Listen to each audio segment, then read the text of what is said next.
네, 오늘은 제가 나름대로 정한 인천 스시야, 인천 스시 오마카세 3대장 중에 하나인 호시카와 녹음을 하려고 합니다. 접객이나 맛, 이 가격대라면 만족할 수밖에 없는 업장이지 않나라는 생각이 듭니다. 물론 아쉬운 점이 없는 건 아니에요. 근데 이제 인천에 살고 있는 저로서는 접근성이나 맛 모두 좀 평타치 이상을 치는 곳입니다. 이 녹음을 하다가 가장 기억에 남는 부분이 와사비예요. 초반에, 그러니까 제가 이 업장을 처음 갔을 때, 그때는 한창 오마카세 붐도 있었고 여기도 오픈한 지 얼마 안 됐었기 때문에 뿌리를 계속 쓰셨었거든요. 근데 스시야 붐도 계속 일고 그러다 보니까 수요를 공급이 못 따라가는 수준이 된 거죠. 그래서 와사비 가격이 엄청 오르는 일이 있다 보니까 지금은 이제 제품을 쓰고 계십니다. 근데 제품 중에서도 생와사비를 쓰면 좋을 텐데 삼광이나 있잖아요. 유명한 움트리라든지 이런 좀 가격대가 낮은데 뿌리 와사비를 쓰기는 좀 그렇고, 그래도 퀄리티를 유지하기 위해 와사비를 쓰는 데에서 쓰는 그런 제품을 쓰면 좋겠는데, 여기는 가격 때문인지 뭐 때문인지 모르겠지만 가루를 개어서 쓰시는 것 같더라고요. 그래서 사실 확실하지는 않은데, 그러니까 가루를 썼다라는 게 확실하지는 않은데 맛에서 그런 맛이 나요. 그 횟집에 가면, 일반 횟집에 가면 이렇게 세트로 되어 있는 초장, 간장, 와사비 들어있는 거 있잖아요. 그때 그 와사비는 가루를 쓰니까 그런 맛이 좀 납니다. 그 외에는 괜찮은 것 같아요. 처음 나온 음식이 이제 계란찜인데, 확실히 이제 질감이나 맛을 보면 가격대를 무시를 못해요. 이게 좀 가격대가 높으면 계란찜 하나를 내더라도 맛이 조금 고급진 느낌을 주는데, 이건 이제 가격대가 이래서인지는 모르겠지만 약간 엄마가 만약에 집에서 계란찜을 해주셨는데 약간 운 좋게 질감이 좋게 나온 그 정도의 질감이에요. 죄송합니다. 아무튼 이게 그렇게 고급진 느낌은 아니라는 거. 정성은 다했는데 고급지지 않는 그 정도 수준입니다. 근데 간이 좋아요. 저는 항상 늘 음식은 간이 되게 중요하다고 생각을 하는데, 우선 간이 좋습니다. 그리고 온도도 따뜻하게 나오다 보니까 그 두 가지 때문에 만족도가 좀 높아지는 거죠. 안에는 샥스핀 상어 지느러미 하고 위에는 가스오붓이 올렸는데, 가스오붓이 맛이 좀 지배적이다 보니까 샥스핀 넣은 이런 것들은 영향이 없죠. 다음은 광어가 나오는데, 위에 이제 유자 제스트도 하고 라임즙도 뿌리니까 입에 들어가는 첫 맛은 다른 것보다 상큼함이 좀 돋아나는 느낌이에요. 근데 제가 이제 계속 가격대에 대한 얘기를 할 텐데, 확실히 맛이 가격대를 못 이기는 느낌이긴 해요. 어떤 느낌이냐면, 예전에 생선회집 가가지고 화로로 광어회 떠온 다음에 양이 많아서 다음날 남겨진 걸 드셔보신 적 있으세요? 저는 이제 보통 음식을 먹으면 친구가 없어서 그런지는 모르겠지만 혼자 먹는 일이 많다 보니까 광어 한 마리를 떠오면 다 한 번에 못 먹는단 말이에요. 그래서 그걸 남긴 거를 이런 반찬통 같은 데에 넣었다가 다음날 먹는 일이 종종 있었어요. 근데 그렇게 되면은 질감이 좀 거칠어요. 이게 왜냐면 일본에서 숙성회를 만들기 위해서는, 갑자기 이름이 생각이 안 나네요. 철강선으로 이렇게 막 찔러가지고 하는 거 있잖아요. 갑자기 이름이 생각이 안 나네. 그걸로 해서 빨리 죽이고 그 다음에 조금 시간이 지나더라도 탄력을 유지할 수 있도록 하게 하는 목적으로서 그렇게 하는데, 일반 횟집에서 그렇게 하겠어요? 당연히 그냥 목만 쳐가지고 오롯이 떠서 내잖아요. 그러다 보니까 질감이 좀 거친데 나름 이게 숙성이 돼가지고 단맛이 나는 거예요. 그런 느낌의 흰살 생선 맛이 납니다. 그래서 그걸 이제 좀 그런 좀 가격대의 맛을 조금 더 낮추려고, 티 안 나게 하려고 위에 라임이라든지 또 유자 제스트를 뿌리지 않나 이런 생각이 들어요. 그리고 이게 비린내도 안 나고 약간 단맛도 나고 좋은데, 와사비가 좀 망치는 느낌이 들어요. 가루 와사비 맛이 좀 나가지고 그게 좀 아쉽긴 합니다. 이게 하다못해 그런 삼광이나 온트리, 그러니까 그게 뭐 서양 무가 섞여서 뭐 한동안 또 논란이 됐다면서요. 그런 것만 하더라도 좀 나을 것 같다는 생각이 들어요. 그러니까 차라리 지금 11만 원이니까 10,000원 정도만 올리고 디너 때는 뿌리 와사비를 쓰는 게 어떨까? 아니면 구성을 조금 바꾼다던가.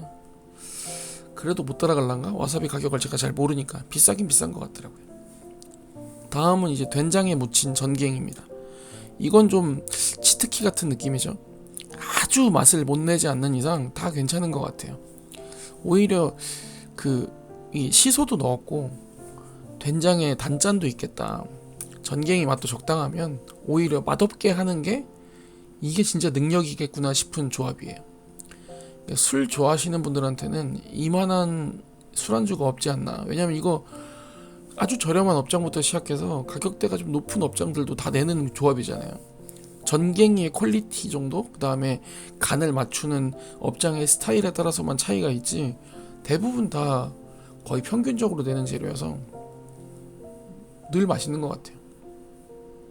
이날은 손님이 2명밖에 없었기 때문에 좀 넉넉하게 주신 면도 없지 않아 있어요. 그리고 개인적으로 시소의 향에 대한 이 호가 강하기 때문에 저 메뉴는 더 좋아합니다. 다음은 대게인데 직전 방문 때 그 주레 소스에 시소를 섞은 것 때문에 만족도가 높아서 그런지 그 기억으로 이제 시소를 좀 더 부탁드렸어요. 그랬더니 더 썰어서 주시더라고요. 그 다음에 그거를 미리 만들어준 주레 소스에도 어느 정도 시소가 섞여 있었거든요. 근데 거기에다가 좀 더 섞어서 나왔습니다. 위에는 다리살이고 밑에는 내장에 묻힌 몸통살이 나왔어요. 근데 이 대게는 뭐 어디서든지 먹으면서 제가 제일 기억에 남는, 지금 이 녹음하면서 기억에 남았던 그 대게가 리큐였거든요. 리큐의 그 런치 때 먹었던 거였나? 그게 왜 만족스러운지 생각을 해보면 그게 온도가 조금 따뜻했어요. 근데 어디 가서든지 이 대게에 나오는 거 보면은 좀 차갑게 나오는 경우가 많더라고요. 이 뭐 탄력을 주기 위해서인지는 잘 모르겠지만 좀 따뜻하게 나오는 거 저 개인적으로 좋아해서 더 향도 많이 날 것 같고, 이게 차갑게 먹으면 이게 대게를 먹는 건지 조금 퀄리티 있는 크래미를 먹는 건지에 대한 그런 차이를 명확하게 못 느낄 것 같긴 해요. 저도 사실 좀 막입이라서 대게는 좀 그냥 그렇습니다. 옛날에 저희 이모부랑 같이 강릉에 놀러 갔을 때 이렇게 대게 쪄서 나오는 거 그거만 기억이 나요. 그때 몸통살보다 그 집게살이 맛있잖아요. 저는 그 집게살을 되게 좋아했어가지고 그때 큰 돈을 내고 음식을 먹는 게 이런 가치가 있구나라고 했던 기억이 나네요. 예, 다음은 이게 호시카와에서 제가 먹는 츠마미 중에 가장 만족도가 높은 츠마미입니다. 전복 튀김인데 제가 튀김 진짜 싫어하는데 이거는 맛있어요. 이제 위에는 내장 소스하고 트러플 소스를 올린 거예요. 개인적으로 튀김을 완전 극혐하거나 아예 먹을 수 없을 정도로 트러플을 너무 싫어하지 않는 이상 이건 좋아할 수밖에 없는 디쉬이지 않나 생각이 듭니다. 게다가 이제 튀김 정도도 좋아요. 그러니까 튀김을 너무 해서 뭐 좀 느끼한 거면 너무 심하다던가 아니면 너무 재료가 익어서 먹기 힘들다던가, 물론 그럴 만한 튀김은 안 하시겠죠. 그리고 심지어 이제 그릇을 약간 데워져서 나오거든요. 그래서 늘 온도감이 있으니까 맛있게 먹어요. 그 와중에도 또 와사비가 흠이야. 튀김인데도 조금만 올렸어요. 이게 원래 그 와사비하고 기름하고 상극이라면서요. 그래서 아주 기름진 재료에는 와사비를 아무리 많이 올려도 그렇게 맵지 않다라는 얘기가 있다고 하지만 이 튀김에는 조금만 올렸어요. 저거는 그냥 먹기엔 아쉬울까봐 장식으로 올린 거였는데 안 올리는 게 나았어요. 안 올리는 게 나았어 차라리. 아무튼 요 치마미는 늘 맛있게 먹는 거. 다음은 이제 네기토로입니다. 다진 참치에다가 유부랑 파 넣어서 나왔어요. 예전에는 여기 렌에서 하는 거랑 비슷하게 그 튀긴 김부각 위에다 올려서 했었는데 이번에는 그 튀긴 김 위에 안 올리고 김밥처럼 싸서 주셨어요. 이게 더 나은 것 같아요. 만족도는. 저 자체가 그 기름기가 많잖아요. 그 참치 자체가. 그래서 이거 자체만으로도 느끼한데 튀긴 김부각 위에 올리니까 더 느끼한 거예요. 이게 참치가 조금 퀄리티가 있으면 기름이 맛있다면서요. 살도 맛있겠지만. 근데 이게 이 가격대에 엄청난 퀄리티의 참치를 요구할 수 없잖아요. 그러니까 기름에서 약간 이 가격대의 맛이 나버리는 거예요. 뭔 말인지 아시겠죠? 그래서 이제 튀긴 김부각 위에다가 그 참치를 또 올리니까 아무리 그 짭짤한 유부에 뭐 파를 넣어도 느끼한 거라서 아쉬울 수 있는데, 이번에는 밥이랑 나오니까 훨씬 괜찮은 것 같아요. 이게 약간 어떤 거냐면 고기만 먹다가 밥이랑 고기를 먹는 느낌이에요. 고기만 먹으면 느끼해서 못 먹잖아요. 근데 이제 이거는 밥이랑 고기를 같이 먹는 느낌이라서 그렇게 되면 이제 고기를 좀 더 맛있게 먹고 많이 먹을 수 있잖아요. 그런 느낌입니다. 그래서 이거는 맛있게 먹으려면 요렇게 나오는 게 낫지 않나 생각이 들어요. 김부각에 튀기는 거는 그때 이후로 이제 지금부터는 아예 안 하시는 게 더 낫지 않나 생각이 들어요. 이게 더 맛있습니다. 확실히. 예, 그리고 스이모노 나오는데 뭐 이거는 그 슴슴하다 못해 약간 밍숭맹숭한 맛이 나요. 조개를 넣고 어떻게 저런 맛이 나나 이런 생각이 들 정도로. 예, 이제 니기리 준비하고 계신데 이때 셰프님이 그 셰프가 손님들의 취향을 맞추는 게 너무 어려운 거에 대한 고충을 막 이야기하고 있었어요. 어떤 거냐면 요즘에 이제 업장이 많아져서 손님들이 자기 취향에 맞춰갈 수 있는 건 참 좋은데 그로 인해서 업장 입장에서는 이제 죽을 맛이다 얘기하더라고요. 경쟁자가 많아지니까. 그런 얘기 했었어요. 저희 입장에서 좋죠. 손님들 입장에서는 자기 취향에 맞는 음식 먹을 수 있으니까. 그래서 그러니까 이제 업장들은 경쟁하겠죠. 그 경쟁에 살아남는 업장들만 더 길게 갈 거고. 첫 점은 이제 광어였는데 와사비에 대한 아쉬움이 이미 좀 크니까 와사비는 좀 티가 날 정도로 줄여달라고 하고 나서 받았어요. 그 숙성이 좀 돼가지고 상당히 부드럽고 밥도 수분감이 있어서 둘의 일체감이 좋아요. 예전에 제가 호시카와 샤리에 대해서 그 부드러운 식재료가 나올 때 그 장점이 드러난다고 했던 그때 생각이 나는 한 점이었어요. 이때 주연 얘기가 나왔을 거예요. 가고 싶은데 셰프님도 가고 싶어 하는데 예약이 너무 헬이라서 안타깝다고 하시더라고요. 또 가격도 35만 원이니까 너무 비싸고. 셰프들이야 약간은 손님들 그 트렌드를 보고 또 다른 업장 셰프들은 어떻게 음식 내나 공부하는 느낌으로 간다지만 저 같은 박봉의 손님은 가뜩이나 예약도 어려운데 그 비싼 가격을 감수하고 가기엔 좀 부담이 크긴 해요. 게다가 그날 갔는데 맛이 애매해버리면 기분이 아주 그냥 와장창 나는 거죠. 나중에 꽁돈 크게 들어오면 먹을 수 있지 않을까. 그때는 예약이 쉽진 않겠지만 그때쯤 됐을 때 뭐 되면 가보는 거죠. 참고로 다른 포스팅 한번 보니까 9월달까지는 예약이 꽉 찼대요. 그리고 요때 신규 오픈하는 업장들의 출신이 좀 부각되는 경우가 많은데 과연 출신이 중요한가에 대해서 옆 손님이랑 잠깐 얘기가 돼가지고 그런 이야기를 나눴던 게 기억이 나네요. 이게 물론 출신이 중요하다는 게 보고 자란 게 있으니까 같은 상황이나 일을 하더라도 그때의 기억이 현재의 일을 잘 해낼 수 있게는 하겠지만 반드시 출신이 좋다고 해서 좋은 맛을 내는 건 아닐 거라서 뭐 맛을 내는 필요 조건은 아니지 않을까라는 생각이 들기도 하고, 뭐 반드시 일본에서 배워야 뭐 호텔에서 배워야 맛을 잘 내는 건 아니잖아요. 제 생각은 그렇다는 거죠. 다른 의견 있으신 분들은 얼마든지 댓글로 좀 부탁드립니다. 요즘 댓글로 이것저것 올려주시는 것들이 많아서 제가 다양한 정보를 넣습니다. 그래서 좀 좋아요. 말이 길어지다 보니까 음식들이 많이 지나갔는데 이때 옆에 손님이랑 얘기를 하고 있다 했잖아요. 그래서 담소가 이어지면서 이 업장에 있었던 에피소드도 이야기 나누고, 뭐 궁금해하지 않겠지만 이야기하자면 그냥 넘어가죠. 재밌지도 않아요, 이 얘기가. 나중에 궁금하시면 댓글로 그럼 물어보시면 제가 답글로 한번 적어드릴게요.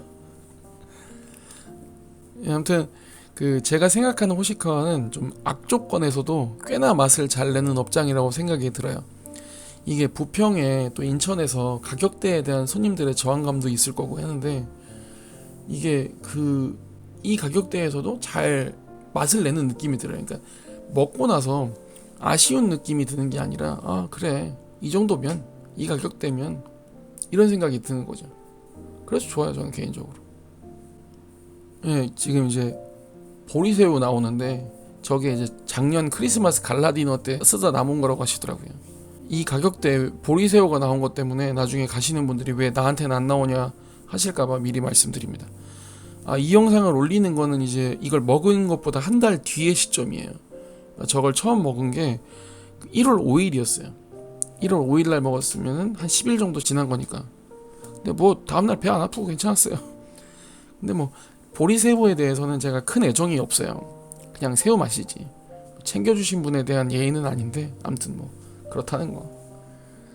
정갱이가 지나갔는데 정갱이 맛이 괜찮은 거 보면 앞서 말씀드렸던 것처럼 진짜 어려운 상황에서 맛을 잘 내는 업장이라는 생각은 변함이 없어요. 또 참치도 여러 점 나오고 구성도 괜찮아요. 여기 보면 금태도 나오거든요. 요즘 금태 가격 엄청 올라가지고 물론 이게 엄청나게 큰 사이즈는 아닌데 어쩔 때는 이 가격대에 나오는 것만으로도 와 이런 게 나온다고 할 때가 있잖아요. 이게 엔트리에서 특히 뭐 하이엔드에서는 당연히 나와야 되는 것들인데 그 재료 중에 하나가 요즘에는 금태이지 않을까라는 생각이 듭니다. 구성이 괜찮은 것 같아요. 구성이. 그리고 가리비는 좀 그랬습니다. 별맛 없었어요.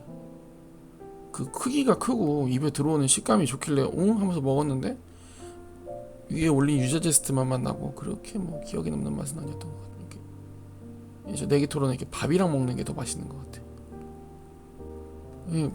이게 단새우도 그렇게 기억이 안 남는 것 같아요. 이게 기억이 안 남을 수밖에 없는 게 지금 제가 1월 24일 새벽 2시 반에 이 녹음을 하고 있단 말이에요. 그럼 저걸 먹은 게 1월 5일이니까 2주는 넘어잖아요. 엄청나게 맛있는 재료가 아닌 이상 기억에 그렇게 깊이 남을 수가 없어요. 단새우도 그냥 그랬다. 차라리 렌에서 만드는 소스 이런 거 만들면 재료가 조금 떨어지더라도 할 수 있지 않을까 이런 생각이 들긴 합니다. 네. 굴튀김 여기 굴튀김 괜찮아요. 튀김 정도도 좋고 이 직접 만드는 타르타르 소스랑 조합도 좋아요. 튀김 그 대신에 이제 튀김 위에 올리는 소스니까 조금 산미가 있으면 어떨까라는 생각이 들기는 해요. 왜냐면 튀김만 이 타르타르 소스 맛에서 약간 산미가 부족한 느낌을 받았거든요. 그래서 튀김의 느끼함이 조금 더 올라오긴 했어가지고 다음에 할 때는 약간 산미가 올라갈 수 있는 재료를 섞으면 좀 더 맛에 도움이 되겠다는 생각이 들긴 하더라고요. 연어알 나왔네요. 근데 뭐 연어알의 시기가 아니니까 엄청 맛있을 수는 없죠. 그래서 유자제스트나 라임을 뿌려서 좀 더 산미를 부각하신 것 같아요. 근데 저 연어알이 아직도 어떻게 있을 수 있는 냉동인 건가요? 짠맛하고 새콤한 맛이 기억에 남아요. 저거는 참치도 나왔었네요. 참치도 저거는 이제 기억이 안 나는 거 보니까 그렇게 문제 있는 맛인지 아닌 정도. 예. 그리고 이날 옆에 손님이 남자분이셨는데 그러니까 저랑 2명이었단 말이에요. 근데 봉초밥을 한 줄이나 말아주셨네요. 셰프님 손이 크셔가지고 하시는 말씀이 이제 더 드실 수 있으면 여러 개 주시겠다 이렇게 얘기하셨는데 앞서 먹었던 것도 되게 많고 다채로 와가지고 2개만 먹고 끝냈어요. 이날도 오이 마리를 좀 부탁드렸는데 또 오이가 없더라고요. 이 막기로 오이가 나오는 게 저는 늘 좋더라고요. 입이 좀 깔끔하게 씻어지는 느낌이 들어요. 저도 아직 한 번밖에 못 먹어본 건데 여기에서 오이하고 마였나 그거를 이렇게 해가지고 우메보시랑 주는 그게 되게 입도 깔끔하게 정리되고 되게 좋았거든요. 그게 나오면 좋겠다는 생각이 드는데 그때 이후로 오이를 먹으려면 오이가 늘 없네요. 좀 아쉽긴 합니다. 고등어는 뭐 딱 이 보이는 비주얼의 맛이에요. 고등어 맛, 살짝 구워진 기름기, 밥과의 조화, 위에 뿌린 유자제스트하고 속에 있는 시소잎의 조합, 이 정도입니다. 장어는 뭐 장어죠. 장어는 리큐게 맛있어. 리큐가 맛있었던 것 같아요. 리큐에서 먹었던 장어가 제일 맛있었던 것 같아요. 아니면 키즈나 정도. 그 다음에 지금 이제 영업을 안 하시지만 스피드장 장문창 셰프님이 하셨던 스시 삿지의 아나고가 제 기억에 제일 맛있었던 것 같아요. 그리고 이제 마지막으로 마리는 간뼈 정성스럽게 저거 수제로 만드시는 거. 그래서 이제 간이나 식감 다 제가 좋아하는 느낌이라서 맛있게 먹었습니다. 마지막으로는 이제 과일 디저트까지 주셨어요. 그 다음에 교구까지. 이 정도면 10만원으로 나오기는 진짜 힘든 구성이 아닐까 싶기는 해요. 물론 10만원에 나오는 과일이기 때문에 메론이 엄청나게 맛있지는 않아요. 좀 더 익었으면 좋겠다는 생각이 들긴 하지만 아무튼 그렇습니다. 오늘 찍어놓은 게 좀 많아가지고 이런저런 다른 내용을 얘기 많이 했는데 핵심적인 거는 호시카와가 이 가격대에서는 상당히 경쟁력이 있다. 물론 와사비가 바뀐다는 전제 하에. 와사비에 대한 아쉬움이 너무 커요. 제가 와사비 별로 안 좋아하는데도 가루 와사비는 좀 아닌 것 같아. 이제 아무튼 상당히 경쟁력이 있다는 거랑 또 맛을 잘 내신다는 거, 또 접객도 좋고 인천 사람들한테는 접근성까지 좋기 때문에 인기가 지금보다 좀 더 있어도 이해가 될 만한 업장이라는 점입니다. 또 인천에 산다면 또 오마카세 한번 먹어볼까 하는 분들이라면 추천을 드립니다. 이게 맛으로만 평가를 하면은 좀 다른 업장들을 추천할 수 있겠는데 접객이나 뭐 서비스 이런 것도 다 포함을 해야 되니까 그런 거 한다면 여기서 호시카와에서 드셔보셔도 괜찮을 것 같아요. 그리고 블로그에 적은 내용은 이 업장의 약간 어두운 측면들, 이날 먹었던 거에 대한 어두운 측면들을 말한 거니까 참고하셔도 좋습니다. 영상 봐주셔서 감사합니다.